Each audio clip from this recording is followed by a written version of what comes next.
Kauna-unahan sa Pilipinas. Manila Broadcasting Company. DZRH, member, kapisanan ng mga broadcaster ng Pilipinas.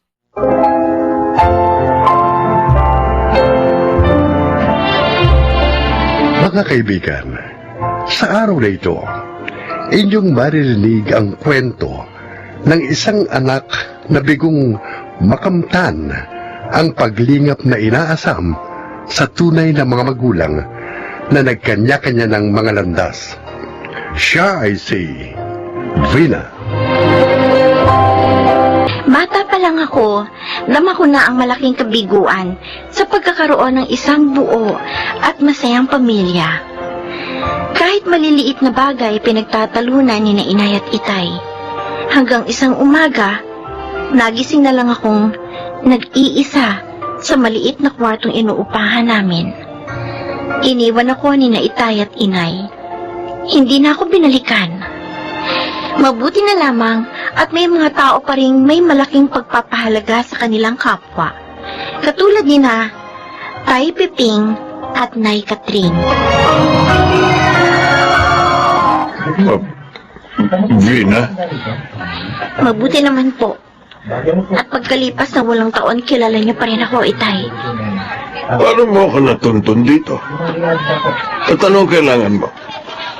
Matagal ko na po kayong hinahanap, tay. Pati na rin po si inay. Kung pera lang ang kailangan mo, ito. Yeah, 100 piso.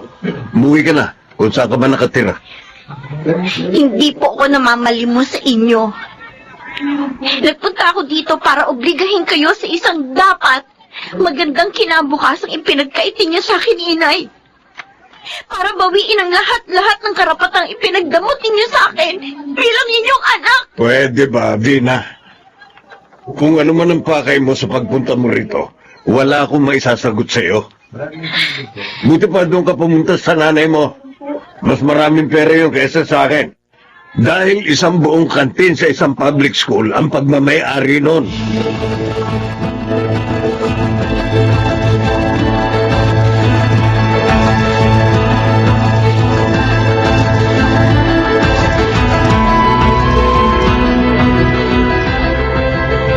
Piping, papagabi na wala ka si Vina.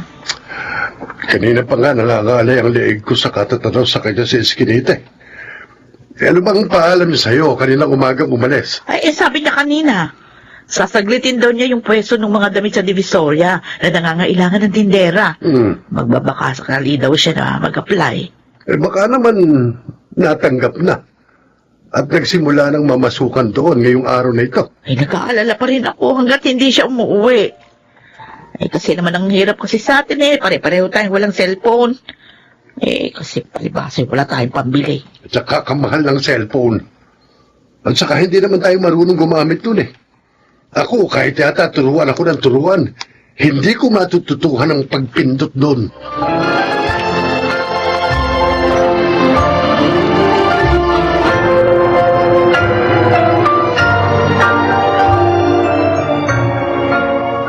Bakit ako itinuro sa'yo ng tatay mo? Siyang ama, kaya siya ang dapat na may pananagutan sa'yo. Nay, gusto ko lang naman po mag-college.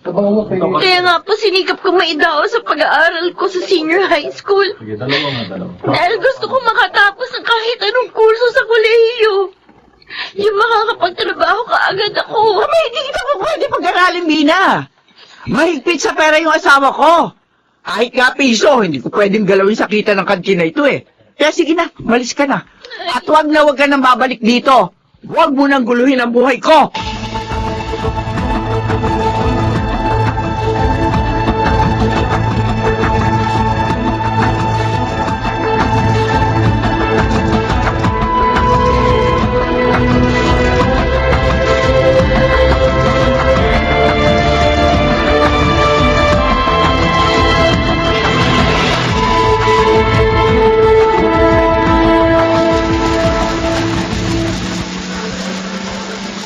Oh, sino kaya yung babaeng yun na nakatayo sa may gilid ng tulay? Teka, parang si Bina yun ah. Sadali nga.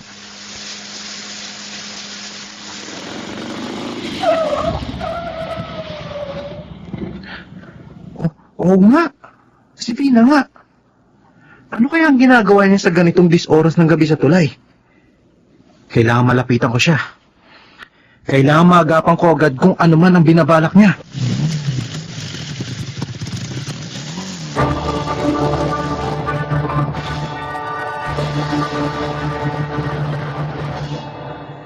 Masyado po kasi ako nasaktan sa mga narinig ko. Malaki na inay at itay. Oh. Kaya kung ano-ano na pong naiisip ko. Galing kay kamo, doon sa mga magulang mo. Paano mo sila natunton? Noon po kasing time na naghahanap ako ng mapapasukan trabaho. Oh. Hindi ko rin po akalain makikita ko si itay sa isang shopping center. May pwesto po siya ng tela doon. Tapos itinuro po niya sa akin yung public school kung saan nandun na yung kantin na pinamamahalaan ni inay. Baka nabigla lang sila nung makita ka. Walong taon na rin ang nakalipas, ano? Isipin mo yung 18 anyos ka na ngayon. Hindi po ba? Dapat masaya sila na makita ako. Sabik sila dapat na mayakap ako. Pero sa halip, itinaboy po nila ako. Parang hindi man lang sila nakonsensya sa mahabang panahon na pinabayaan nila ako. Parang kasalanan ko pa na natuntun ko ang mga kinaroroonan nila.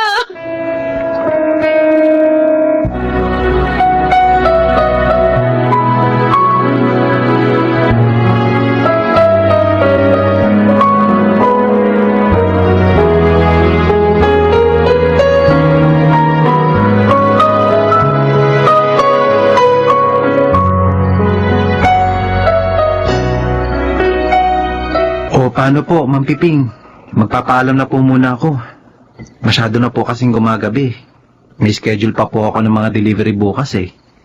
Pakisabi na lang po kina Aling Katring at Vina na umalis na po ako. Sige, Renzo. Ako lang bakalang magsabi sa kanila. Salamat. Maraming salamat sa ginawa mong pagliligtas kay Vina sa kapahamakan. Hindi ko talaga alam kung paano ka pahigit na pasasalamatan. Naku, huwag na po ninyong isipin yun, Ma'am Piping.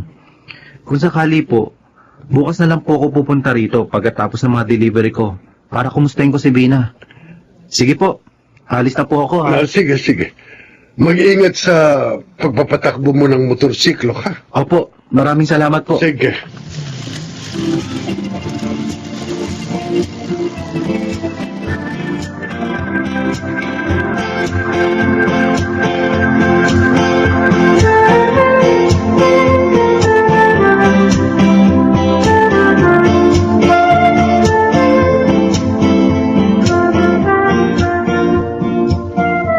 Ano, Ramil? Kumusta?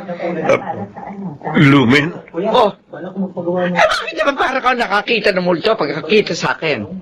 Si Lumin lang ito, yung dati mong asawa na hanggang ngayon, buisit sa iyo, dahil itinuro mo kay Bina yung iskola pinapupwestuhan ng kantin ko. Natural. Ikaw ang ina. May tuturo ba akong iba? Ba't mo nalaman tong pwesto ko? Itinuro din niya sa'yo. Gusto raw niya mag-college. Nang hihingi ng financial support. Huwag mo ako isali sa usapan na yan. 5 yung anak ko na pinag-aaral. Puro nasa private school. Sino ba walang anak niya pinag-aaral? Pero ang pinag-uusapan dito, konsensya, Ramil. Kung ikaw wala nang natitira pang konsensya, ako meron pa. Matagal ko nang hindi ginagamit ang konsensya ko, Lumen. At kahit na ano pa ang sabihin mo, hindi ko rin yun gagamitin ngayon.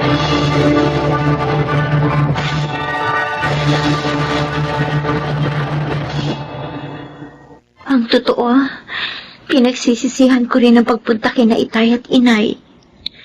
Nagmukha lang akong kawawa. Lalo ko lang napatunayan na talagang wala sila ni katiting na pagtingin at pagmamalasakit sa akin bilang anak nila. Kaya nga nila ako iniwan, di ba? Baka nga kailangan ko nang tanggapin ang katotohanan yun. Minsan nga kasi, para makapagpatuloy tayo sa buhay, kailangan natin kalimutan na lang ang mga hinanakit, Vina. Kaya lang naman gusto ko makapagtapos ng kolehiyo para magkaroon ng matatag na trabahong maaasahan. Para makatulong ako kina Tay Piping at Nay Katring. Malaki ang utang na loob ko sa kanila sa pagpapalaki sa akin. Teka, may iba nga pala ako. Yung inaplayan mo nga palang pwesto ng damit sa Divisoria, kumusta na? Tanggap na ako. Hmm, Bukas ang simula ng pamamasukan ko dun. may mabuti. Sineryoso ko na rin. Pantawid gutom na rin namin tatlo yung sasahurin ko dun. Alam mo, pansamantala lang naman ang mga problemang dumarating sa mga buhay natin, Vina. Baka nga hindi natin alam. Pagdating ng araw, ang mga problemang pang yan ang magpapatatag sa atin. Lumen? Pwede po ba akong tumuloy, Aling Katring? Abi, oo. Oo. Halika. Dito tayo sa loob. Ayan. Maupo ka. Salamat to. Kanina pa po talaga ako nasa labas ng bahay niyo. Hinintay ko lang po makaalis si Bina bago ako nagdesisyon pumunta rito. Alam ko galit pa rin siya sa akin. Dahil sa nagipag-uusap namin nang pumunta siya sa kantin. Unang araw ngayon ang pasok niya sa isang pwesto ng damit sa Divisoria. Hindi na namin napigil ni Pepeng. Talagang gusto niya magtrabaho. Ang sabi pa kapag nakaipon daw siya kahit kaunti, mag-e-enroll siya kahit na kursong vocational lang. Yung magagamit niya yung kanyang mga kakayahan. Katring? Ako pa ngayon ang nakadarama ng inggit sa anak ko. Napakatatag niya sa buhay. Samantalang ako, hanggang ngayon, hindi ko pa rin kayang labanan ng aking mga kahinaan. At ang katotohanan, mahirap magpatuloy sa buhay. Lalo na may mga taong nasasaktan. Ay, alam mo nga hanggang ngayon na. Hindi pa rin kami makapaniwala ni Pepeng na nakatapos siya ng senior high school dahil lang sa pagtitinda niya ng mga candy kung saan-saan. Tutulungan ko maabot ng aking anak ang kanyang mga pangarap, Aling Katring. Abay, mabuti yun. Gusto ko makamit niya ang inaasam niyang isang magandang kinabukasan.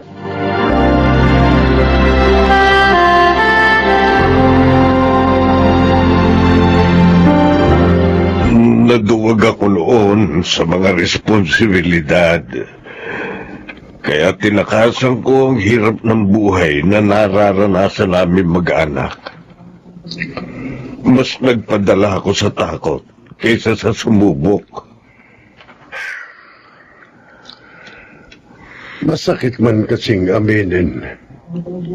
May mga pagkakataong pagkaraan pa ng napakarami nating mga pagkakamali. Saka lamang tayo namumulat sa leksyong natutuhan natin mula sa ating mga aksyon, Ramil.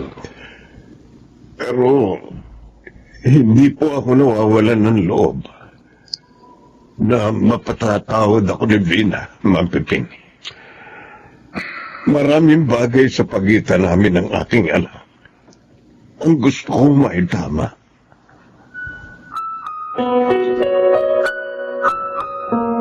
Oh, ngayon ka pa ba iiyak? Ngayong maayos na ang lahat sa mga pagitan yon ng tatay at nanay mo? Ano ka ba? Iyak nga ito ng buong kalikayahan, ano?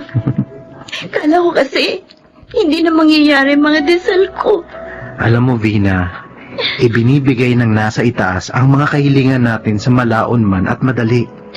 Pero kailangan mo ring maniwala sa iyong sarili at sa mga taong nakapaligid at nagmamahal sa iyo. Oo, tama ka. Katulad ng kailangan kong pahalagahan ng mga taong ginagawang espesyal ang buhay ko. Kayo ni Naitay Peping at Inay Katring. At ngayon, kasama na rin ang mga magulang ko. Alam ko, magkakaroon na ng katuparan ang mga pangarap ko.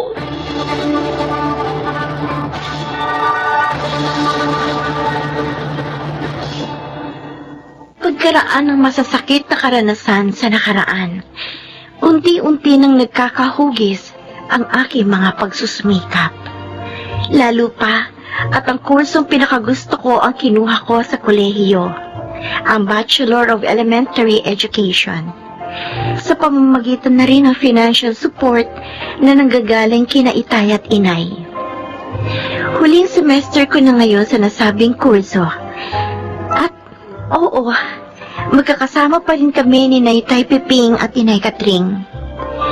Tulad ng pangako ko sa kanilang, anuman ang mangyari, hindi ko sila iiwan dahil hindi rin nila ako iniwan noong mga panahong kailangan ko ng mga magulang. Ako si Vina at ito ang aking buhay. Bagamat napakaikli ng buhay upang itama ang mga pagkakamali at punan ang mga pagkukulang, patuloy pa rin ang pag-asam sa katuturan ng mga bagay-bagay at pag-iral ng buhay sa pangkalahatan. Mga nagsiganap, Susan Robles, Juliana Benjamin, Rosana Villegas, James Cuaton, at Chiquit del Carmen Amor sa papel na Vina. Naglapat ng angkop na tunog Jerry Mutia, sa musika Buboy Salonga, supervisyong teknikal Eric Lucero at Bong Buyar, creative consultant Phil Cruz, production assistant Anching Cruz. Ito'y mula sa panulat ni Sel Barlam, sa direksyon June Martin Legaspi. Ito ang aking buhay.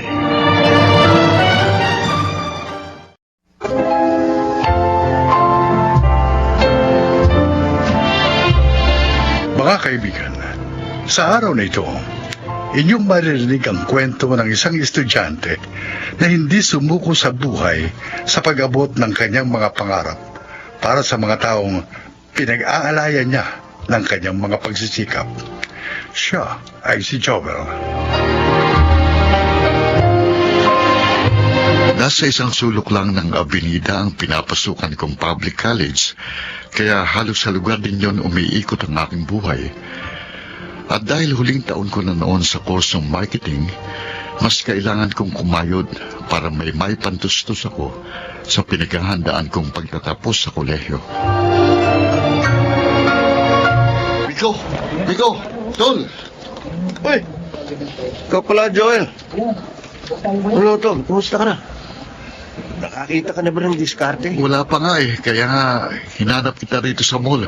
Pagpapapasok sana akong lagarista sa sinehan ng tatay mo. Ha? Di ba minsan nabanggit mong kailangan ng tatay mo ng isang kasamang lagarista? O, Tol, mahirap maging lagarista. Pagod ka sa pabalik-balik sa pagbabiyahe ng mga rolyo ng pelikula ng mga sinehan. Baka maapektuhan ang pag-aaral mo, Tol. Tol, kaya ko yun. Sige na naman ipakiusap mo ako sa tatay mo. Kung mapilit ka, di sige. Mamaya, pagkatapos ng duty ko, Ano? sasamahan kita kay Itay. Talaga? Kasi niyang pinapasokan niya sa may kanto ng abenida. Tol, thank you. Thank you. Maasahan talaga kita. Sa totoo lang, Tol, nauna na ako nagsabi kay Itay na ako na lang ang kunin niyang lagarista. Ha? Ayaw nga niya Dahil baka makasira raw sa pag-aaral ko.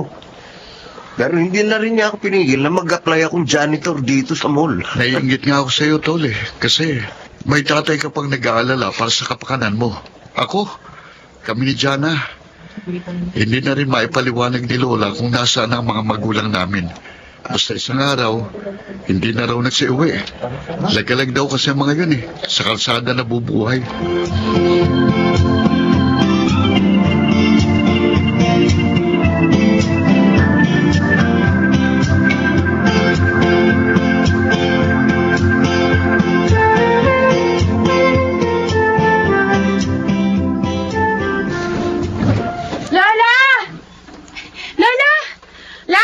Tingnan niyo po kung ano itong mga dala ko. Oh, tingnan niyo.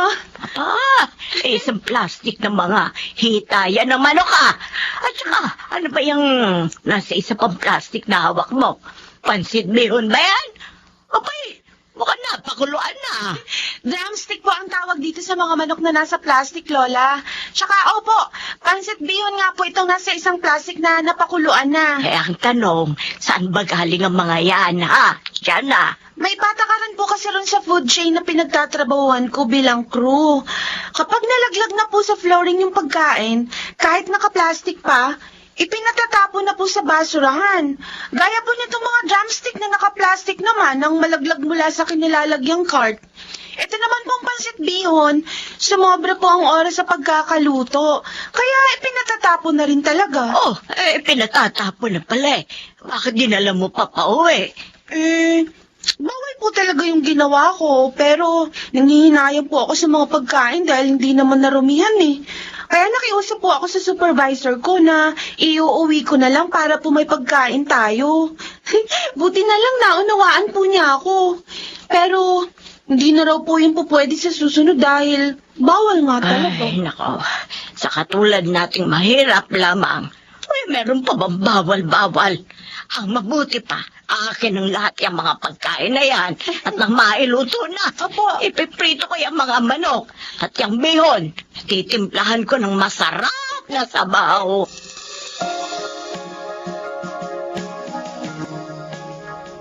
Ang tanong, may sarili ka bang bisikleta na magagamit mo sa pagbibiyahe ng mga rolyo ng pelikula?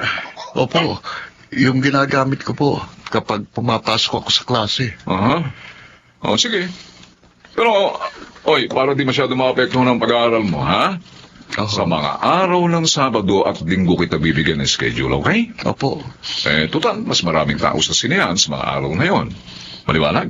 Opo, opo. O, paano? Na-explain ko naman lahat sa iyo mga gagawin mo. Opo, ha? opo. Sa Sabado po, maaga akong pupunta rito sa sinehan. Okay. Maraming salamat po, Mang Fredo.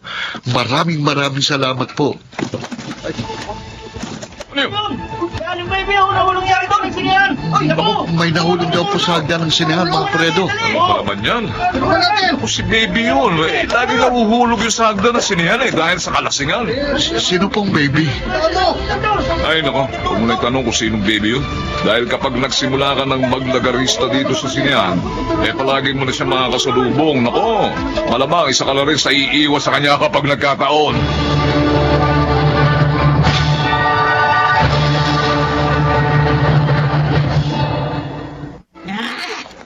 Bullshit yung mga tao sa sinihan. Walang kwenta. Oh, Kalahin mo, nakita nila ako nahulog sa hagdan. Wala man lang isang tumulong. Pero, uy, Renata, oh. salamat dito sa Band-Aid na nilagay mo sa sugat ko sa noo. Okay ka. Approve ka sa akin. Dapat po ata, aling baby. Kapag nakainom kayo, pumirmi na lang kayo sa bahay nyo para makaiwas din po kayo sa disgrasya. Ano ka ba? Dito, bahay ko, kasinihan. Dito ko nakatira. Kaya walang pwedeng makapagpalit sa akin dito. Hindi po kayo itinataboy ng security guard? Ha? Mas makulit pa ba siya sa akin? Ha? Pahay ko siya. Pero, teka. Pugi ka. Sino ka ba? Anong ginagawa mo dito sa sinehan? Ako po yung bagong lagaristang kinuha ni Mang Fredo. Ah, Fredo? Mhm. Manhid na lagaristang byudo na kahit na anong pa-charming ang gawin ko. Di ako pinapansin? Walang pakiramdam? Hey, kaya po pala negative ang perception sa inyo ni Mang Fredo. Kasi type ko, yung kay dad ko rin. O kaya yung mas matanda sa akin. Kasi nga, gusto ko gawin nila akong prinsesa ng kanilang pagmamahal. Yung bang pinagyayabang ako na ako yung mahal nila. O yung talagang pangarap ko. Ang maging kagaya ng bida sa Pretty Woman. Oh. Napanood mo yan?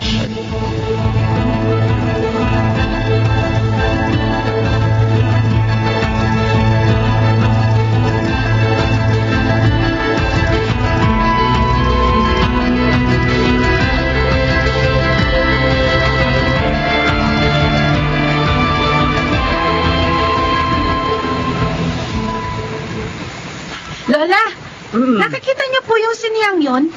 Doon po nagtatrabaho si Kuya Joel bilang lagarista. Ay, doon ba? Opo. Kalaki pala ng sinehan na to. Siguro, ang sarap manood ng mga pelikula ni Fernando po. Ay, paborito ko nga kasi si FPJ ako. Speaking of FPJ, Lola, ayun oh, tingnan nyo. Ang gaganda ng mga pelikula ni FPJ na ginuguhit ng mama sa malaking canvas, oh. Ang galing niya, no? Ay, oo nga. Kanina pa ako naaaliw sa pagtingin-tingin sa malalaking billboard ng mga pelikula. Ang gagaling ng mga gumuguhit. Talagang mga dalubhasa sila sa ganyan sining. Oo nga po. Ay, may nag-text. Teka lang po. Lola, si Kuya po. Puntahan daw po natin siya sa presintong malapit sa sinyang pinapasukan niya. Ay, pero bakit daw? Bakit daw nasa presinto, kuya mo?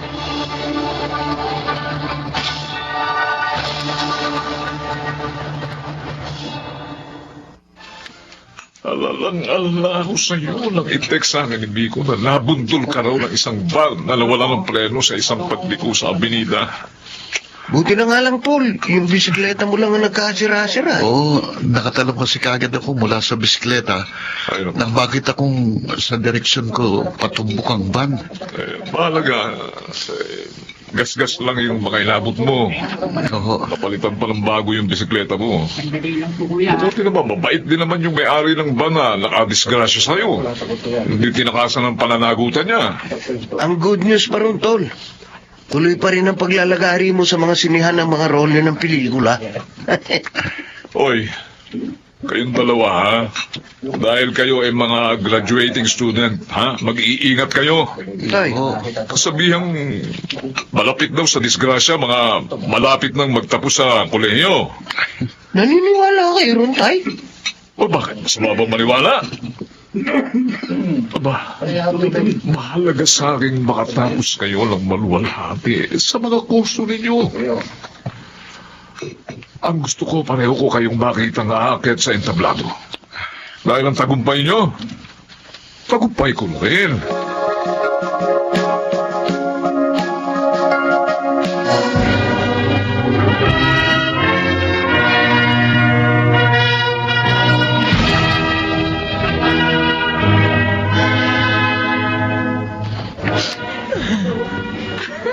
Ang lola talaga. Ang saya-saya ng paligid, oh. Tapos ikaw pa na yung iyak. Ay, naku. Sige kayo, baka malampasan niyo ang pag-akyat ni Kuya sa stage. Malapit ko siyang tawagin, oh. Ay, hindi ko mapigilan ng pag-iyak sa sobrang tuwa. Bakit ba? Ano ba yan? Ituloy ako nakakawa na sa inyo, eh. Ay, naiiyak na rin ako. Alam mo ako, isa ito sa magiging pinakamaligayang araw sa buhay ko. Dahil pagkaraan naman nito, ang pagtatapos mo rin sa kolehiyo. Siguro nga, kapag pareho na kayo nakita ng kuya mo na nasa maayos ng katayuan, ay, pwede na akong mamatay. Lola talaga. Masyado na kayo nag-iisip sa mangyayari after 50 years pa. Matagal pa po tayong magkakasama-sama ni na Kuya, okay? Kasi nga po, kayo naman ang aalagaan namin. Kung paano nyo rin kami inalagaan mula nung maliliit pa kami. Lola, Opo. mahal na mahal po namin kayo. Lagi niyo pong tatandaan yan.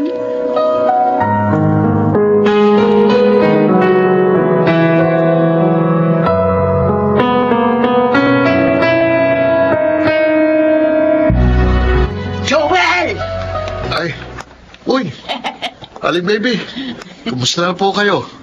Eh, Gusto ko lang magpasalamat kasi doon sa binigay niyong birthday cake ni Miko sa akin. Nung sumweldo kayo sa trabaho niyo. Nako, di niyo alam kung gaano kalaking kaligayahan ang naramdaman ko ng araw na yon. Sa buong buhay ko. Noon lang ako nakatanggap ng cake sa araw ng birthday ko. Ang totoo po, may kasama pong bulaklak ang cake na yon. Pero sabi po kasi niya sa amin ni Miko, siya na raw pong magbibigay sa inyo ng personal. Sino? Ayan po. Baby? Belated happy birthday, ha?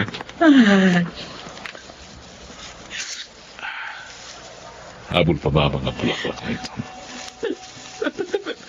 Fredo?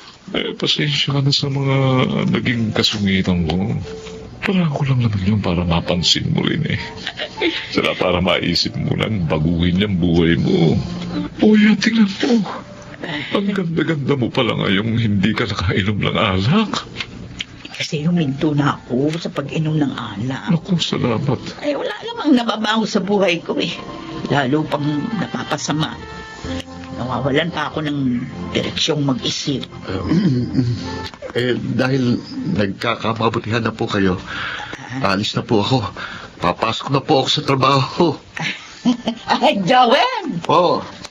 Salamat Oh. Maraming salamat sa pagmumulat mo sa akin sa kahalagahan ng buhay. Basta wag po kayong matakot na muling makipagsapalaran para makita ang ganda ng mundo. Hindi po kayo nag-iisa. Marami po kaming nagmamahal sa inyo. Oh. Di po ba, Mang Fredo? Oo naman. O, paano? Kanina pa talaga tayong gustong iwan ni Joel para magkasanginan tayo eh. Sasabihin ko na bang mahal kita, baby? Bilis naman. Siyempre. Siyempre, gusto ko munang mag-umpisa tayo bilang magkaibigan. Padate, yung bang may babalik ang alaala ng isang young love. Ganon? Oo. O sige, sa mo gustong unang mag-date tayo ngayon?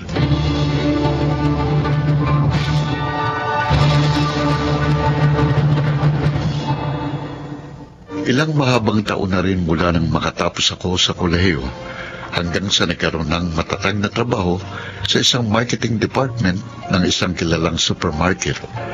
At pinupuno pa rin ang galak ang puso ko kapag nagagawi ako sa Avenida. Ang lugar na naging kanlungan ng aking mga pangarap. Ang lugar kung saan nakilala ko mga taong nagtugtong sa aking mga pangarap. Napapangiti pa rin ako kapag naaalala kong isang dating mahirap pero masayang buhay ng isang lagarista. 10 na mga lumang pelikulang mahuhusay na iginuguhit sa malalaking canvas sa bawat panulukan ng lugar. Ako po si Joel at ito ang aking buhay. May katapusan ang mga lungkot ng buhay. Kailangan lang nating umangkop sa lahat ng hamon. Huwag sumuko. Harapin ang mga pagsubok.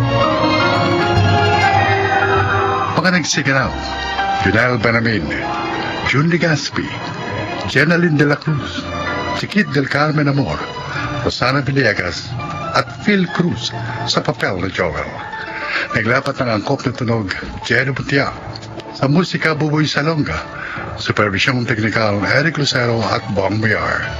Creative Consultant, Phil Cruz. Production Assistant, Anching Cruz. Ito'y mula sa panulat ni Sel Barlam. Sa direksyon, June Martin Legaspi at Maynard Landicho Jr. Ito ang aking buhay.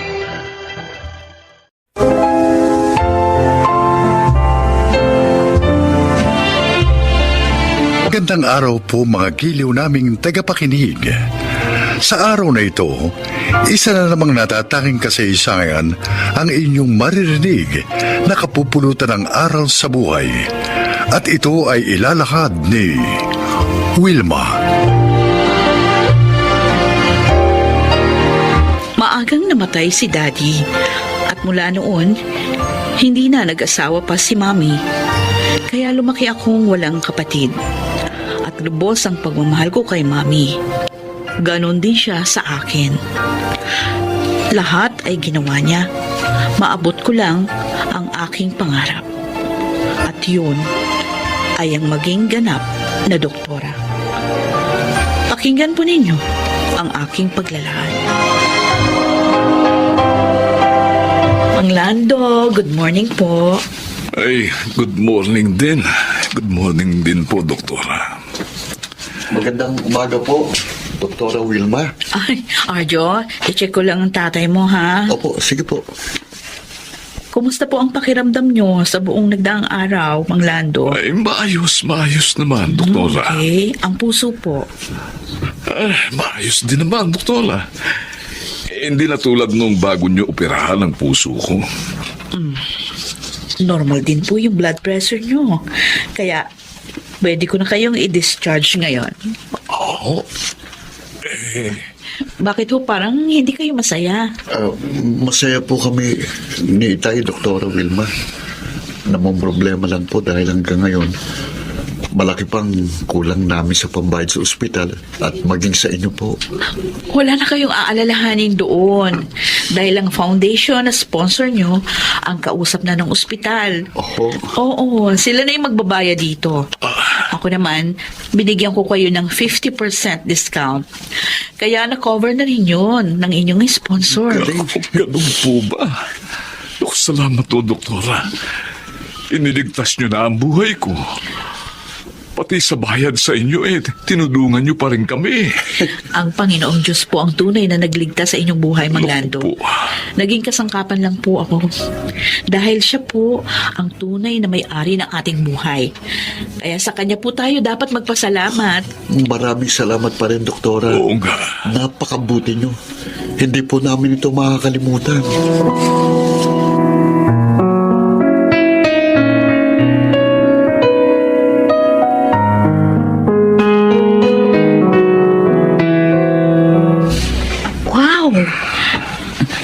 Mami, inilabas mo sa bangko ang mga magaganda mong alahas? Anong okasyon? At kinuha niyong mga yan? Wala naman. Ang gusto ko lang na ibigay na ito sa'yo. Huh? O para ikaw na ang personal na mag-iingat. Bakit? Bakit ako, Mami? Para namang ipinamamana niyo na sa akin ang mga yan Di ba mahal na mahal yung mga yan? Sabi niyo pa nga, iiwan niyo lang sa akin yan kapag kayo'y wala na. Mas mahal kita kaysa sa mga ito, anak. Oh. Kaya naisip ko, ibigay na sa iyo mga ito habang buhay pa ako. Para makita ko ang mga ngiti sa iyong labi habang tinatanggap ang mga ito. Oo, Mami. Sobra naman akong na-touch. Maraming salamat po. Pangako, iingatan ko ang mga ito dahil alaala niyo ito sa akin.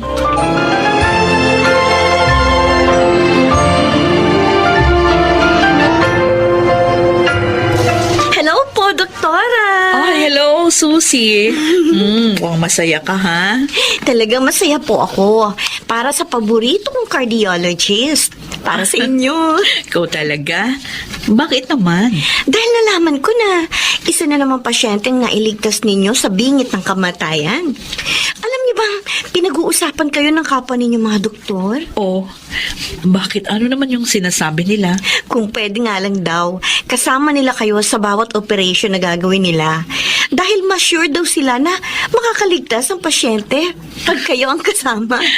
Ang mga yun talaga. Hindi naman ako ang tunay na nagliligtas ng buhay, kundi ang ating Panginoong Diyos. Kaya nga kahit ako, nagpapasalamat din sa Kanya sa tagumpay na binibigay niya sa akin. Napaka-humble po ninyo talaga, Doktora Wilma. Oh, excuse me, Susie, ha? Tumatawag yung husband ko. Sasagutin ko lang. Oh, Manuel, napatawag ka. Ano? Si Mami inatake?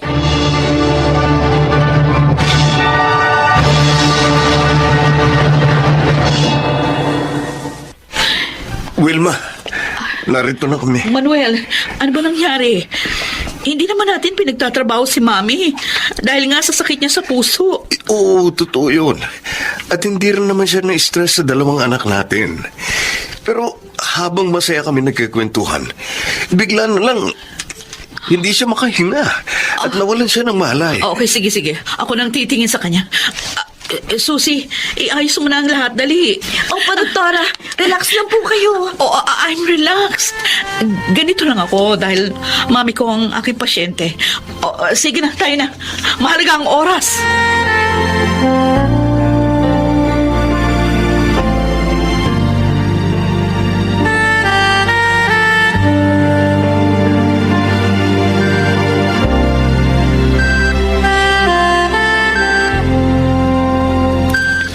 Wilma, Mami, nandito ako. maraming salamat sa pagiging mabuti mong anak. Sobrang kaligayahan ang itinulot mo sa akin. Ako po ang dapat magpasalamat. Nagpapasalamat ako sa pagmamahal at pag-aaruga niyo sa akin. Dahil sa pagsisikap niyo, nagtagumpay ako sa buhay. Nakikita ko nga, anak. Pwede na kitang iwan. Hindi mo na ako kailangan. No. Huwag mo sabihin yan, Mami. Kailangan ko pa kayo. Dumating na ang oras ng pagpapahinga ko, anak. Mami. Maligaya naman akong aalis dahil nasa mabuti ka ng kalagayan. Huwag kang umiyak. Alalahanin mo, isa kang doktora. Anak, mahalin mo ang iyong profesyon. Huwag kang magbabago. Mangako ka. Opo, Mami. Salamat. Paalam. Anak ko. Mami.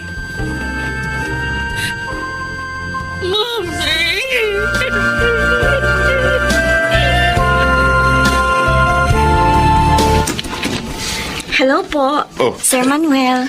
Ikaw pala, Susie. Come in. Thanks po. Kukumustahin ko lang po si Doktora. 3 weeks pa lang siyang wala sa ospital pero miss ko na po siya. Mas masaya po kasi pag nandun siya. Paborito mo talaga ang asawa ko. She's like an elder sister to me. Kumusta na po siya? Ay, nako. Ayan, lagi pa ring malungkot. Nagkukulong sa kwarto at umiiyak. Kaya nga, nag-file siya ng mahaba-habang leave sa ospital. Pwede ko po kaya siyang makausap?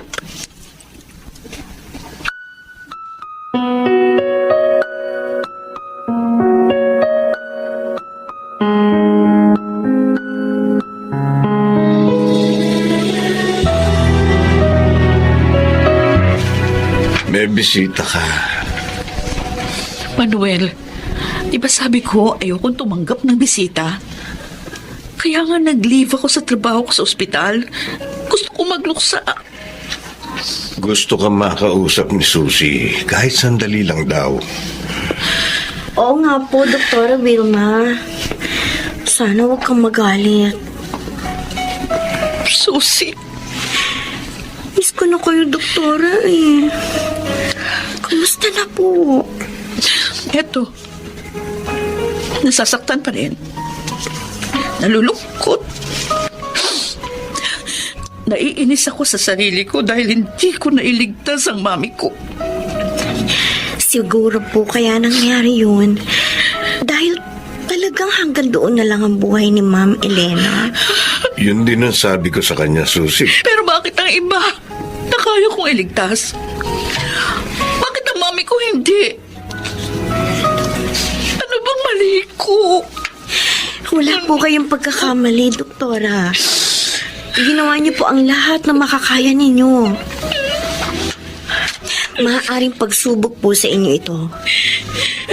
Patagan niyo po sana ang inyong loob.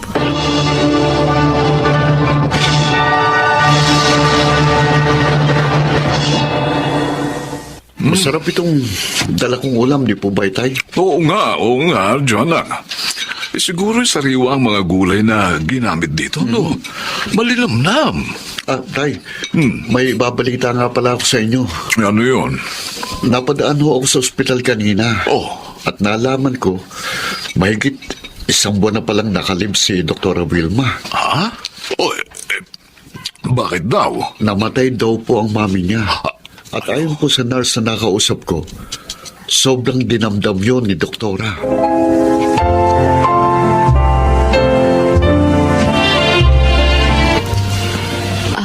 Mang Lando, Doktora. kayo palang bisita ko. Nabalitaan po namin ang nangyari.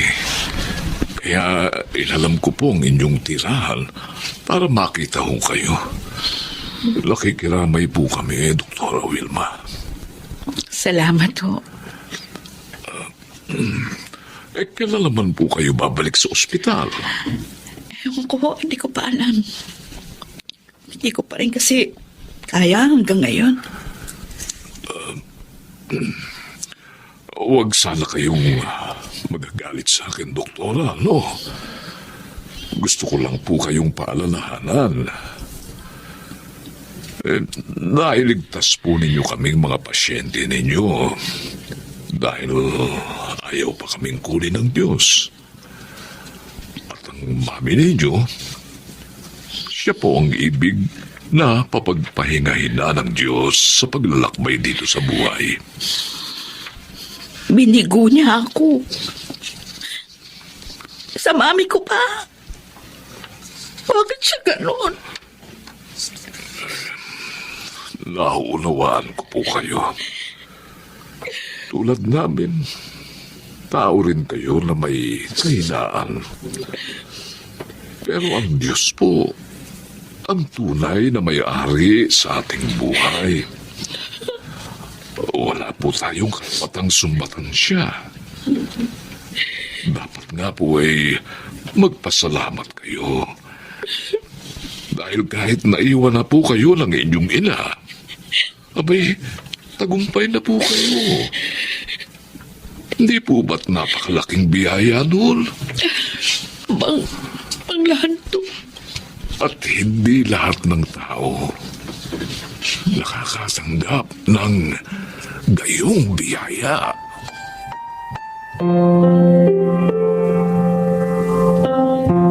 Diyos ko. I'm so sorry. Lahat ng mga payo ko sa mga pasyente ko, na nailigtas ko sila. Nakalimutan ko na sinusubok mo po ako. Sinumbatan pa kita na para bang ikaw pa ang may utang na loob sa akin. Nakakahiya po ako.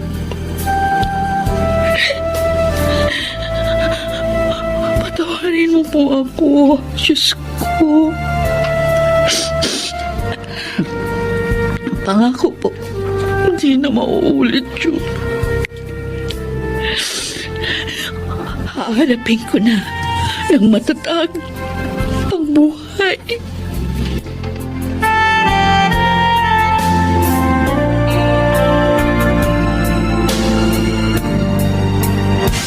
Han. Narito na tayo sa puntod ni Mami. Yes, son. Ako nang maglalagay sa puntod niya nitong dala nating bulaklak. Are you sure you're okay? Yeah, don't worry. Mami, alam ko, hindi niyo na ako maririnig. Pero gusto ko pa rin sabihin, ang taos-puso kong pasasalamat sa inyo sa lahat-lahat. Thank you for your love, Mami. Ngayon, handa na akong bumalik sa aking propesyon. Tutuparin ko na po ang pangako ko sa inyo.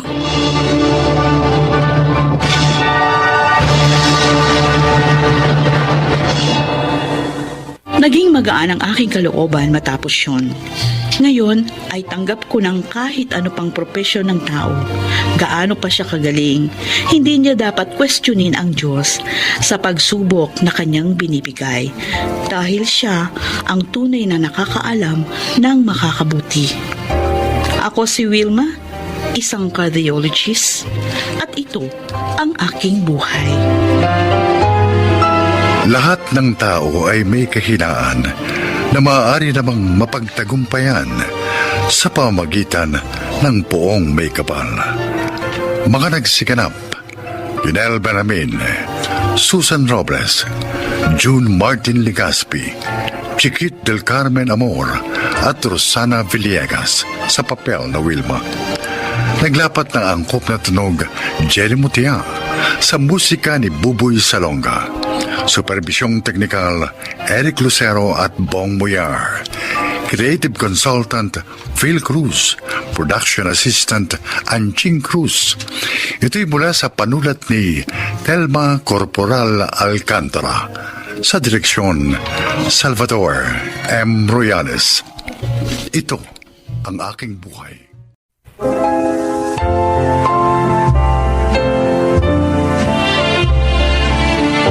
Mga kaibigan, pakinggan po natin ngayon ang isa pang natatanging kasaysayan na ilalahad sa atin ni Bert.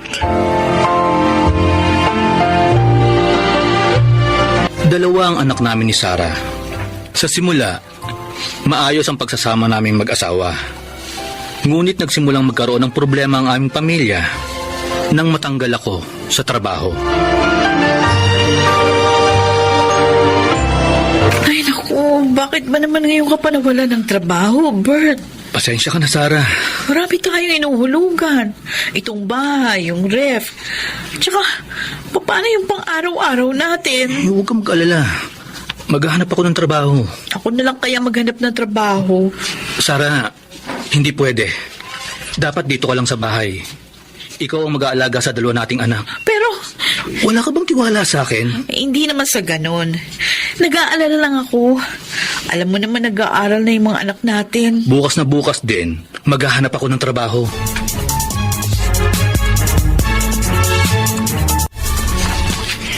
Mag-iisang buwan na mula nang mawalan ka ng trabaho, Bert. Wala ka pa rin nakukuha hanggang ngayon. Ma, sinabi na po sa akin ni Sarah yan. Kaya nga umalis ako sa bahay. Kasi dada siya ng dada. Ano akala mo? Tatahimik lang ako. Paano yung mga apo ko? Paano mong pakakainin ang iyong mag-iina? Ma, pwede ba? Hindi naman ako nagpapabaya. Araw-araw ako naghahanap ng trabaho. Anong magagawa ko kung ayaw kong tanggapin sa mga ina-applyan ko? Anong gagawin ko kung walang bakante sa mga pinupuntahan ko opisina? Kontrolado ko ba yun? Ginusto ko bang matanggal sa trabaho? Saan mo ba ako ng boses, ha? Kung wala kang makuhang trabaho, pumayag ka na lang na si Sarah maghanap. Eh di ikaw ang mag-alaga sa mga anak nyo kaysa tumanga kayong pareho sa bahay nyo. Tapos yung mga apo ko nagugutom.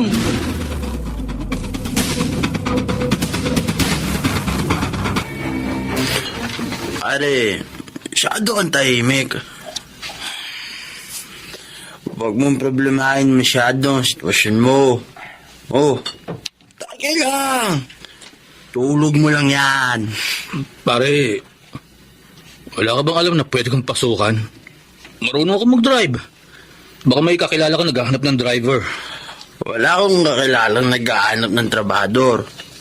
Pero, pwede ka sumama sa akin bukas. Ha? Saan? Magsasabong tayo. Hindi ako nagsasabong. O edi pag-aralan mo kung paano magsabong. Basta magdala ka lang ng konting pera bukas. Wala na nga akong pera eh. Sige. Sagot ko na ang taya mo. Bayaran mo na lang ako kapag nanalo tayo. Sigurado ka ba? Oo! Akong bahala sa'yo.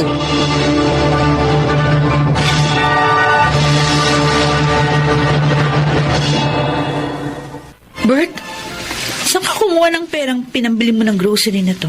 Diyan lang. Umextra ako. Oh, eto. Budgetin mo na lang yan. Wala ka pa rin nakukuha ang permanenteng trabaho?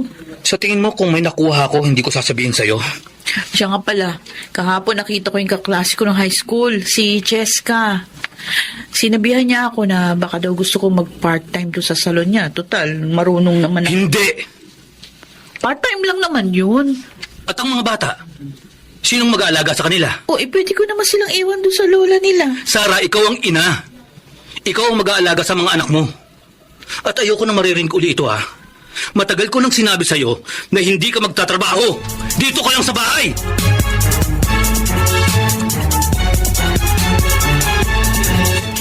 Uy, paring Bong, taki ka muna.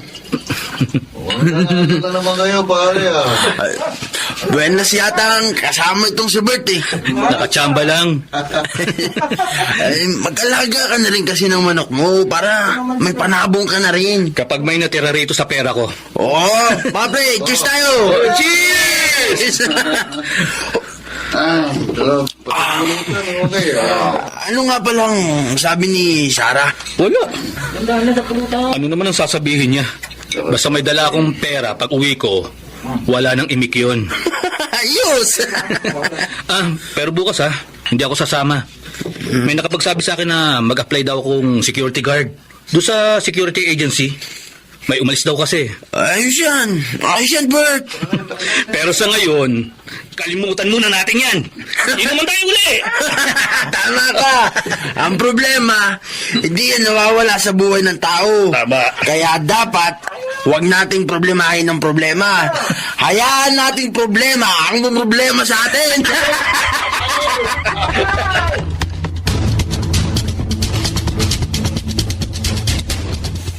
Uy, lasing ka na naman, Bert. Abay, gabi-gabi na lang umuwi ka na. Tumahimik ka, Sarah. Tumahimik ka kung ayaw mong batukan kita. Babatukan mo ako. Sige, gawin mo. Subukan mo. Baka hindi mo pa nararanasan na matulog na hindi dumadaan sa antok. Abat! Aray ko! Bakit, ha? Ha? Aray! Kaya mo na ako, ha? Ang lakas ng loob mo, ha? Bitiwan mo ako! Ang sasabihin ko sa'yo, na wag mo akong pakikialaman sa mga ginagawa ko sa buhay. Dahil asawa lang kita. Baka nakakalimutan mo. Babae ka. At ang babae, nagpapasakop sa asawa niya. Naiintindihan mo? Ha? Naiintindihan mo?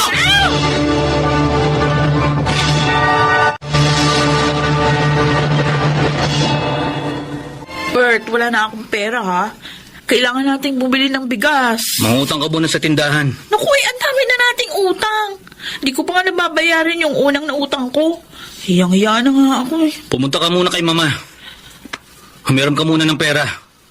Bert, ang sabi ko, humiram ka muna ng pera kay Mama. Nakakahiya na kasi.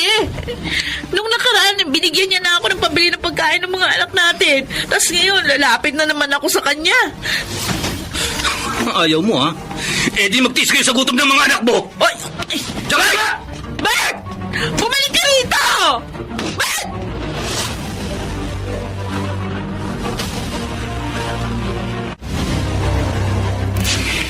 Ikaw na kaya magtrabaho, Sarah?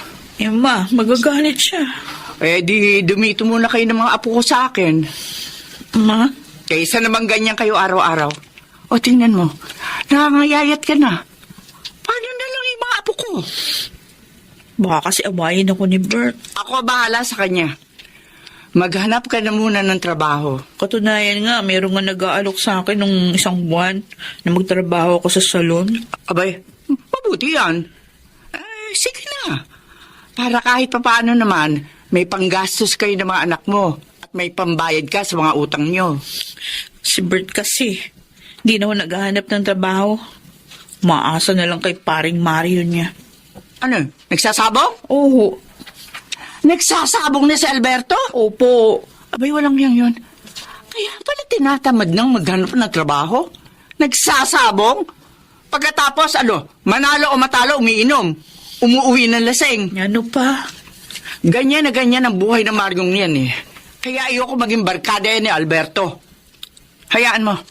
Pagsasabihan ko. Wag na, Ma. Magsabihin niyo, nagsubong ako sa inyo.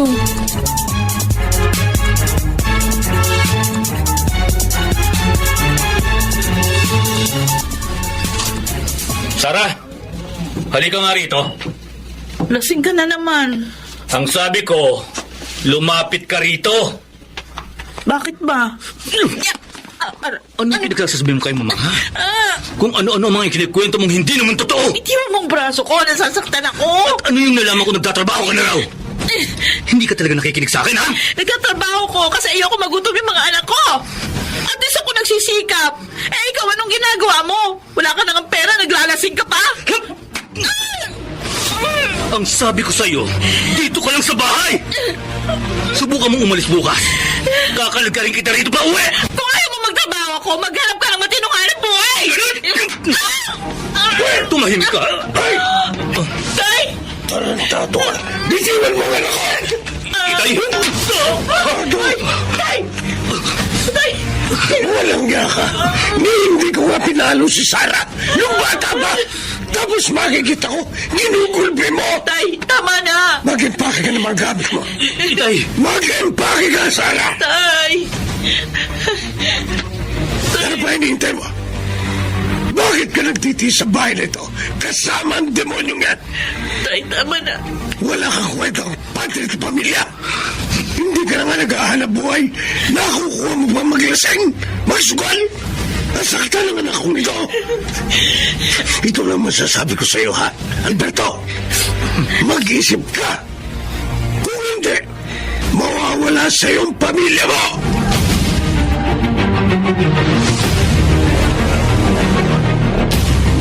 Oy! Mauna na kami sa'yo, Sarah, ha? Sige, ingat kayo!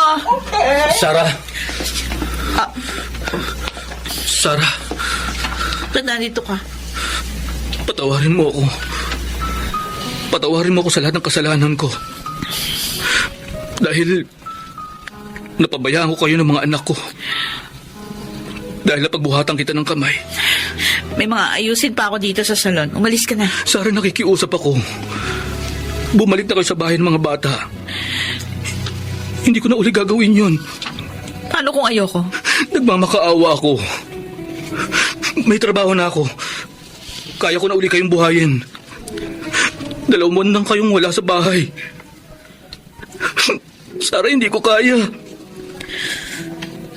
Hindi ko kaya mawala kayo sa akin. Ngayon mo lang napag-isip-isip yan? Alam ko na ngayon ang mga pagkakamali ko. Buong pagpapakumbaba akong humingi ng tawad sa'yo ngayon. Galing na ako kay Itay. Kinausap ko na siya. Sarah, nagbago na ako. Kaya nakikiusap ako. Huwag niyo akong tuluyang iwan.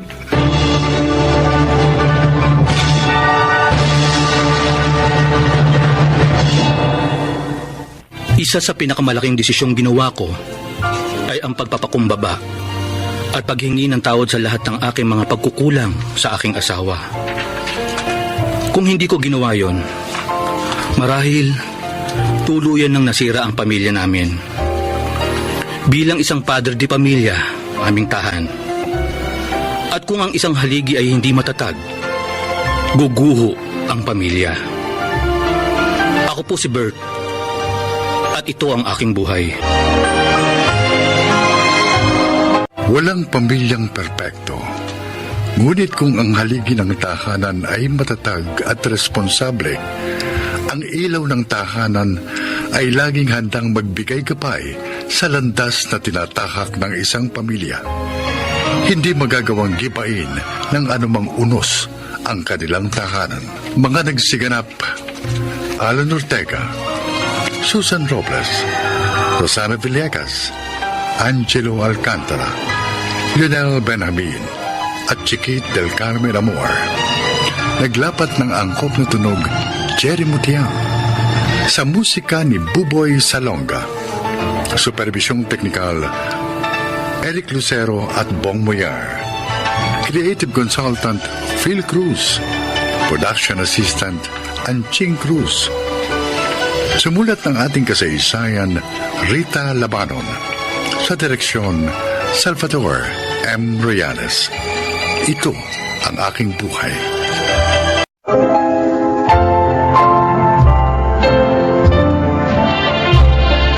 Magandang araw po mga kaibigan. Maririnig natin ang kwento ng isang mister at ng kanyang buhay bilang may asawa. Siya ay si Nathan. Gaya ng mga ipinapakita sa mga pelikula, akala ko pagkatapos ng kasal, happily ever after ng sunod. Hindi pala. Napakarami palang nangyayari kapag mag-asawa na ang dalawang tao. Good morning, Ma. Oh, gising ka na pala. Si Nathan. Morning, Ma. Ay, mabuti pa ayusin mo na yung mga pinggan, Charmy. At na makapag-almusal na tayo. Tapos tawagin mo na yung mga kapatid mo, pati ang papa mo. Okay. Ako na po mag-aayos ng mesa. Sarmi, tawagin mo na sila. Okay. Nathan, Bakit, Ma? sabi ni Charmy, may nakuha na raw kayong house and lot? Opo. May ibinenta yung kapatid ng katrabaho ko. Kinuha ko na po kasi mura eh. May ipon naman kami ni Charmy kaya nagbigay na po kami ng down payment. Ibig bang sabihin, aalis na kayo rito sa bahay? Kapag naayos na po namin yung bahay, may mga kailangan pa po kasing i-repair doon eh. Magpapalagay din ako ng kisame at ipapaayos ko pa rin yung gate. Masaya sana ako naririto kayo sa bahay. Kasi may nakakasama ako at nakakatulong sa pag-aasikaso ng mga kapatid ni Charmy. Ma, pasensya na po. Talaga lang pong gusto na namin bumukod ni Charmy para hindi na po kayo mahirapan. Wala namang kaso sa akin yun. Kaya lang, malalayo na kayo rito sa bahay. Opo, medyo malayo nga po yun. Alam mo, bilang isang ina, mahirap para sa akin na malayo sa aking mga anak. Kahit pa sabihin nating may asawa na ang panganay ko, pero iba pa rin yung magkakasama.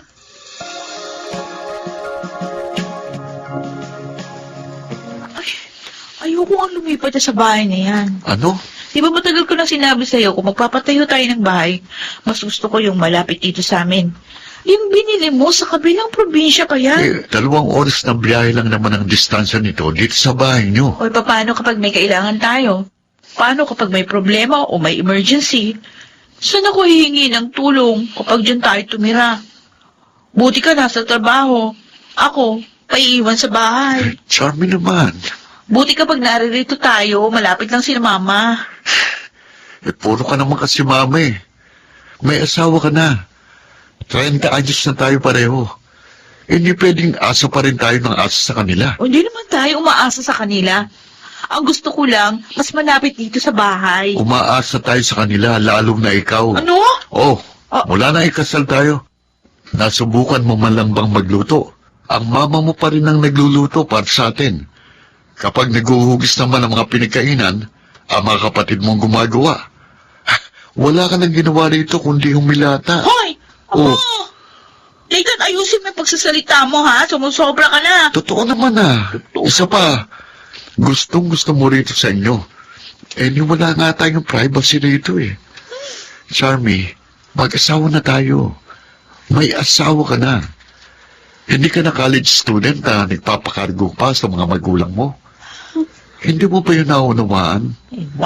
May asawa ka na. Kaya kailangan na natin bumukod sa pamilya mo. Huwag kang nagtatago ng nagtatago sa saya ng nanay mo.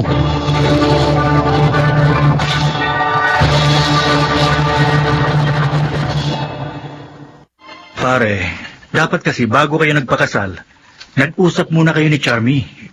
Pochi, nag-usap na naman kami noon pa at payag naman siya na bumukod kami. Pero ngayon ko lang nadiskubre na gusto lang pala niyang bumukod pero doon lang dapat kami sa bakuran nila. Mahirap yan. Mahirap pa naman makisama sa biyanan. Wala naman akong problema kay Mama. Mabait naman siya at maasikaso. Yun nga lang, parang ayaw niya rin palayain ng tuluyan ng asawa ko. Gusto niya naroon sa bahay nila para raw may makatulong siya sa pag-aasikaso sa bahay. Anong plano mo? Plano ko magpakalasing. Okay, dadamayan kita dyan, pare. Buti ka pa, walang problema. Bago pa kayo kinasal, may bahay na kayo, di pa? Oo. Ayaw kasi talaga namin makitira. Mahirap makisama, pare. Ngayon ko napagtanto na dapat pala talaga inaalam muna natin ang buong pagkatao ng isang babae bago natin pakasalan. Sinasabi mo bang nagsisisi ka na si Charmy ang pinakasalan mo? Hindi naman, pero nagsisisi lang ako na hindi ko kagad nakitang may ganito pala siyang tendency. Sana noon pa napag-usapan na namin ang tungkol dito. Kahit mag-usap ng masinsinan, hindi namin magawa. Kasi ang kwarto namin katabi ng kwarto ni na Mama. Nung isang araw nag-away kami. Buti na lang na malengke si Mama. Walang ibang nakarinig ng pagtatalo namin. Mahirap talaga ang buhay may asawa, pare. Pero marahalag pa sa inyo rin yan.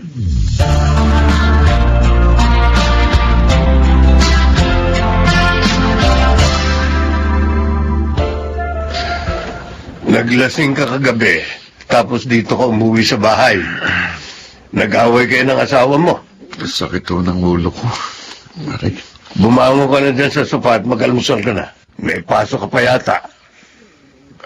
Pa, nung napangasawa mo si Mama, anong nasa isip mo? Ano pa? Kung hindi siya ang napangasawa ko, magsisisi ako buong buhay ko.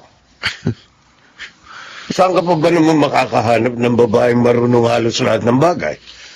Hanggang ngayon nga, kung asikasuhin ako, para bang kahapon lang kami kinasal. Napakaswerte niyo kay Mama. O bakit ikaw? Mapalad ka rin naman sa asawa mo. Alam niyo, Pa, ngayong may asawa na ako, totoo pala na kapag may wedding ring na kayo pareho, kahit dumating ang panahon na hindi niyo na gusto ang isa't isa, hindi kayo pwedeng maghiwalay basta-basta. Bakit mo nasasabi yan? Gusto mo na bang hiwalayan si Charmy?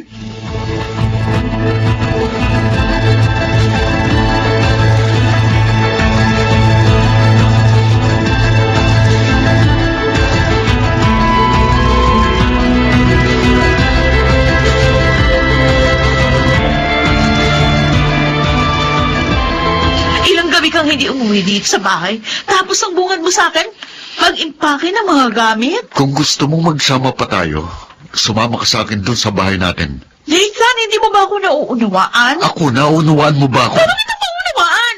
Hindi ko nga gusto ang desisyon mo.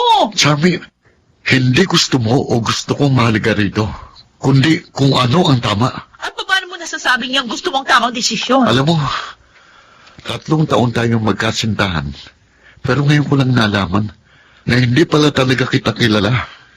Sana, kinilala muna kita bago kita pinakasalan. O so ano, nagsisisi ka dahil pinakasalan mo ako?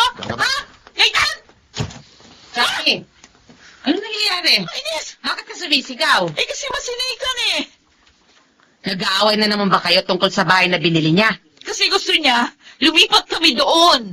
Eh, kung ayaw mo, edi wag kang sumama sa kanya. Hindi rin naman makakatiis yun. Uuwi rin yun dito sa'yo. Nag-asawa ka? Tapos ayaw mo sumama sa asawa mo? Isa ka pa eh. Charm! Ito lang ang sasabihin ko sa'yo, ha? Babae ka. At ang babae, nagpapasakop sa asawa niya. Kahit na hindi ako sumang-ayon sa gusto niya? Eh, bakit hindi ka sumasang-ayon? Ano ba ang masama sa gusto ni Nathan? Eh, gusto lang naman niya bumukod kayo, hindi ba? Eh, gano'n naman talaga eh. Kapag ang dalawang tao naging mag-asawa, hindi na sila dalawang tao, kundi iisa. Kung ano ang desisyon ng isa, yun din dapat ang desisyon ng isa. Tapatin mo nga ako, Charmy. Takot ka pa rin ba maging independent hanggang ngayon? Gusto mo pa rin ba nasa poder ka ng mga magulang mo? Eh, kasi iniisip ko. Charm! May asawa ka na. Isa pa, hindi mo obligasyon ng tumulong sa mama mo sa bahay kasi may sarili ka na rin pamilya. Eh, parang hindi ka naman talaga tumutulong sa bahay niyo eh. Kilala kita. Gusto mo sa bahay niyo kasi andun ang mama mo. Siya ang gumagalaw. Charm, hindi ka na teenager. May asawa ka na. Yang pagmamatigas mo, mga isang araw magising ka. Hiniwalayan ka na ng asawa mo.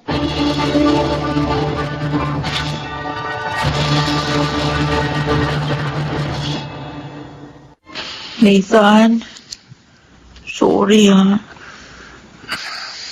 Kasi, akala ko pagkatapos ng seremonya sa simbahan, babalik lang naman tayo sa dati.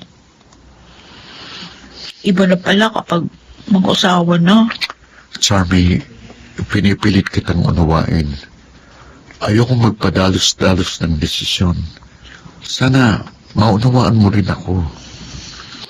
Ngayong linggo, magpapaalam na tayo kay Mama. Sigurado ka? Oo. Charmy, alam kong bagong lahat sa atin, pero magkasama naman tayo. Kaya natin itong harapin. Nasa panibagong yugto na tayo ng ating buhay. Kailangan natin pagdaanan ito. Hindi tayo matututo kung patuloy tayong magtatago sa likod ng anino ng mga magulang natin. Oo. Naunawaan kita. Sorry. Mula ngayon, kung ano ang desisyon mo, yun ang susundin ko.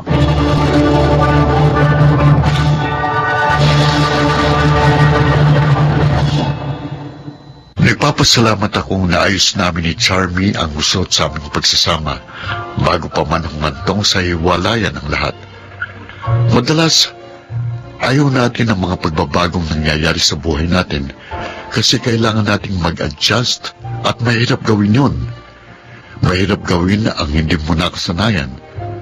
Gayunpaman, ang buhay ay punong-puno ng pagbabago. Ika nga, we need to learn how to bend or else we will break. Ako po si Nathan at ito ang aking buhay. Hindi madali ang buhay. Pero ang mga taong marunong sumabay sa mga pagbabagong nagaganap araw-araw ay yung mga taong natututo at nagiging wise na mga individual. Mga nagsiganap: Rosana Villegas, Jenaline de la Cruz, Lionel Benamin, Chiquit del Carmen Amor, Reynald Landicho, at Phil Cruz sa papel na Nathan. Naglapat ng angkop na tunog, Jerry Mutya. Sa musika, Buboy Salonga. Supervisyong teknikal, Eric Lucero at Bong Muyar. Creative consultant, Phil Cruz. Production assistant, Anching Cruz. Ito'y mula sa panulat ni Rita Lavaron. Sa direksyon, June Martin Legaspi at Maynard Landicho Jr. Ito ang aking buhay.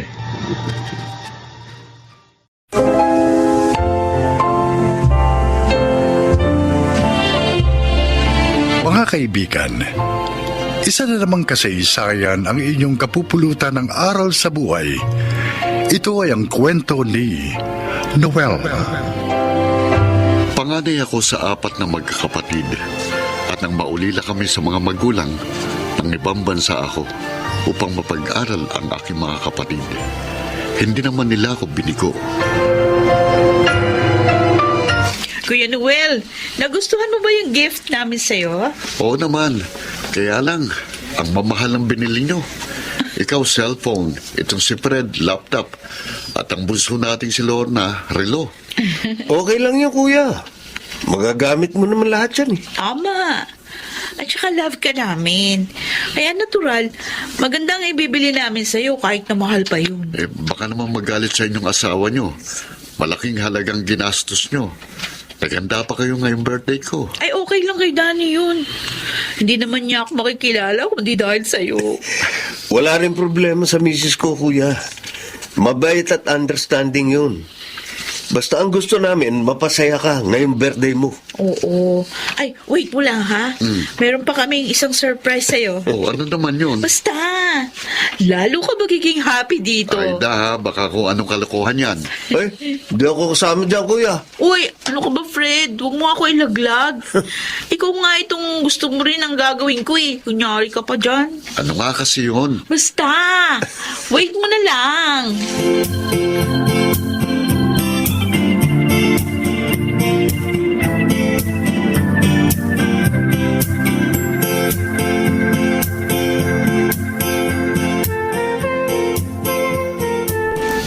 Nabadrip si Kuya doon sa babaeng pinakilala natin, Fred.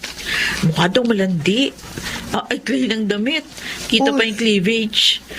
Kasi bakit namang ganong klaseng babae yung pinili mo? Hindi ko naman alam na sobrang modern siya, ate. Pinakilala lang siya sa akin ng isang barkada ko. Dahil maganda. Kaya naisipan kong ireto kay kuya. Kaya tuloy sabi niya, wag na natin siyang ihanap ng mapapangasawa. Dahil kung talagang itinakda raw ng Diyos na makapag-asawa siya, mangyayari yun. Kahit hindi maghanap. Pero 42 na siya. At tayong lahat may asawa at anak na. Sundin na lang natin siya. Baka nga may ibang inilaan para sa kanya ang Diyos.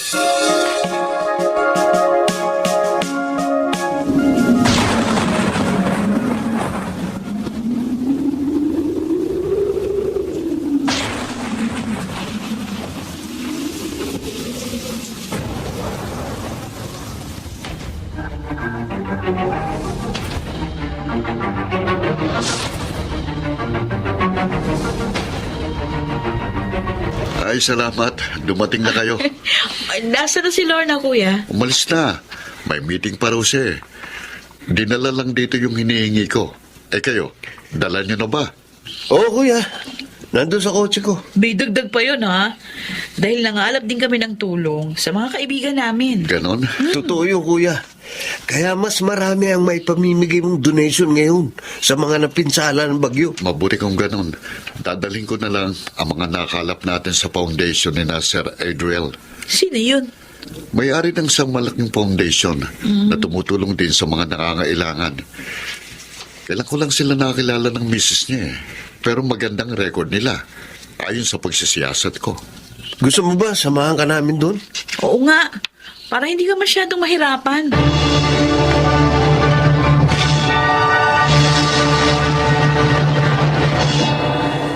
Ay, naku, maraming salamat sa donation yung magkakapatid, ha? Malaking tulong ang mga yun sa gagawin naming lingap sa mga napinsala ng bagyo. Lagi talaga kami nagdo-donate, Sir Adriel. Thank you. At itong kuya namin ang nangunguna dyan. Ay, siya nga pala, Adriel na lang ang itawag niyo sa akin. Alisin niyo na sir, ha? Ay, okay. Para naman maging magkakapalagayang loob tayong lahat. Okay, Adriel. Ay, thank you. Kung ano man ang maaari pa naming itulong, tawagan mo lang ako at handa akong tumulong. Salamat, Noel. Adriel, may gusto lang sana akong itanong. Ano yun? Sige. Ano ba ang pangalan ng social worker ninyong maputi at mahaba ang buhok? Maputi? Yun si Janet. Janet? Janet. 10 years na siya rito sa foundation namin. Ganun ba? Oo, siya ang head ng mga social worker namin.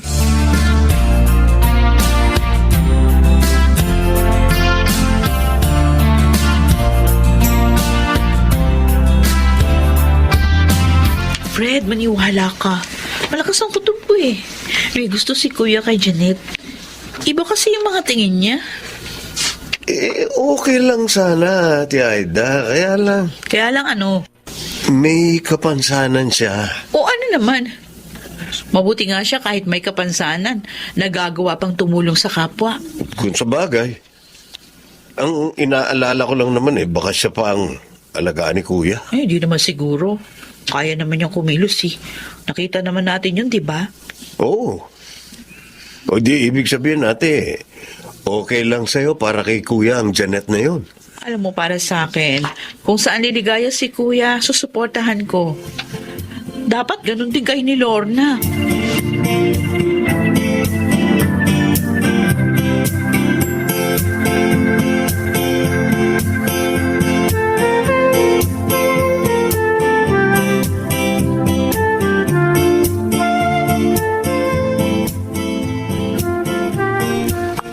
ka na pala dito na Edwel, Janet.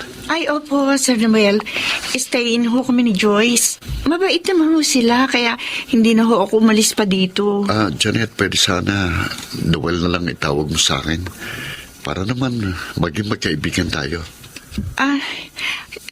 Sige, Noel. Salamat. Buti hindi ka nahihirapan sa trabaho mo kasi... Kasi, may kapansanan ako? Oo. Naisip ko parang ang hirap nun. Dahil pupunta kayo sa iba't ibang lugar. Ganyan ka. Nung bata pa ako, kapag nakikita ko ang kalaro ko na kailangan ng tulong, tinutulungan ko. Tapos sumasaya ako. Dahil kahit pilay ako, nakakatulong ako. Kaya mula noon, pinangarap ko na makatulong. Kaya nga social work ang kinuha ko. Nakaka-inspire ka talaga, Janet. Palagay ko, mapapadala 10 ko rito dahil sa'yo. Bakit naman hindi mo uli hinarap si Noel, Janet? Oo nga, girl. Malungkot tuloy siyang umalis. Dapat kasi, hindi na siya nagpupunta rito eh. Tsaka, huwag na rin siya magdala ng kung ano-ano. Alam mo, palagay ko, gusto kanyang ligawan. Yun din ang feeling ko, Sir Adriel. Bakit naman niya ako liligawan? May kapansanan nga ako. Hindi ako bagay sa kanya. Oo, Janet, wag. Huwag kang mag-iisip ng ganyan. Oo nga, friend. Hindi porket may kapansanan ka at niloko ka ng 2 dati mong nobyo, hindi ka na bagay sa kahit sinong lalaki. Tama si Joyce. Hindi hadlang ang kapansanan sa tunay na nagmamahalan. Tandaan mo yan.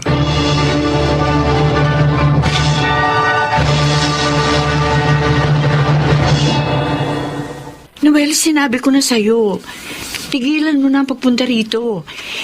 Iba na lang ang ligawan mo. Janet, malinis ang hangarin ko sa'yo. Wala na akong balak mag-asawa eh. Bakit naman? Yun ang pasya ko.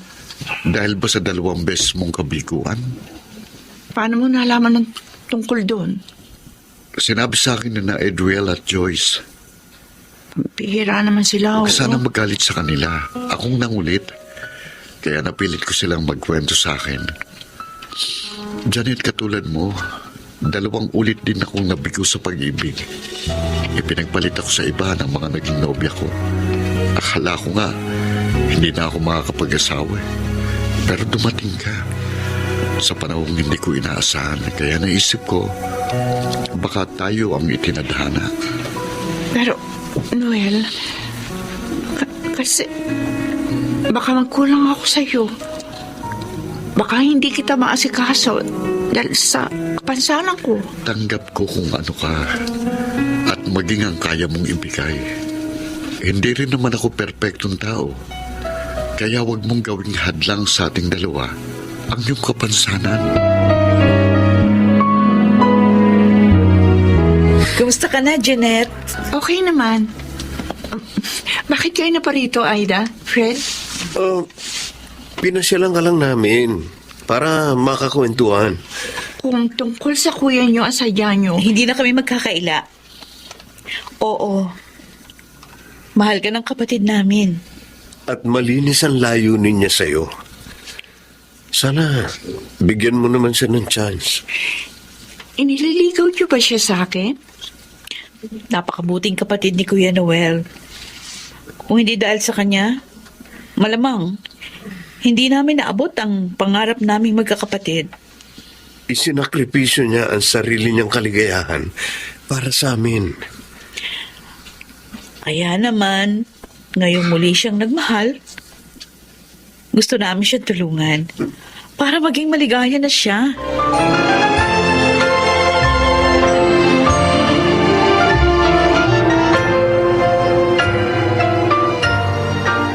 Janet, bakit malungkot ka?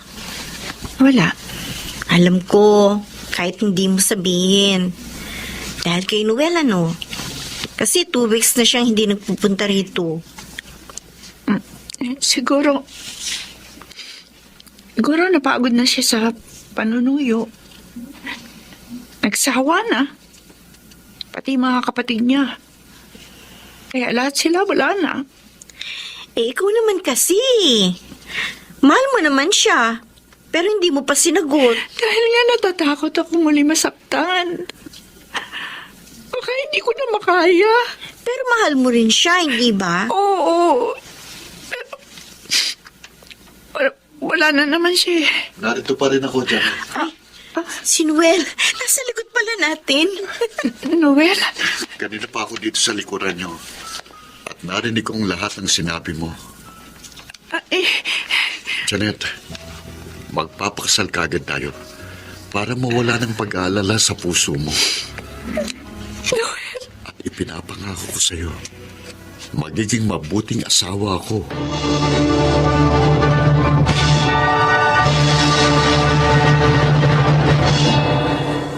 Ngayon ay kasal na kami ni Janet. Maligayang nagsasama at hinihintay ang pagdating ng ikalawa naming anak. Sana po inyong naibigan ang aking kasaysayan. Ako po si Noel at ito ang aking buhay.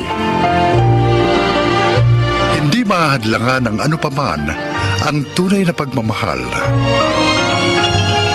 Mga nagsiganap, Rosana Villegas, Junel Benamin, Jude Martin Legaspi, Susan Robles, Chiquit del Carmen Amor at Phil Cruz sa papel na Noel. Naglapat ng angkop na tunog Jenny Mutia sa musika ni Boboy Salonga. Supervisyong teknikal Eric Lucero at Bong Villar. Creative Consultant Phil Cruz. Production Assistant Anching Cruz. Ito'y mula sa panulat ni Thelma Corporal Alcantara. Sa direksyon Salvador M. Royales. Ito ang aking buhay.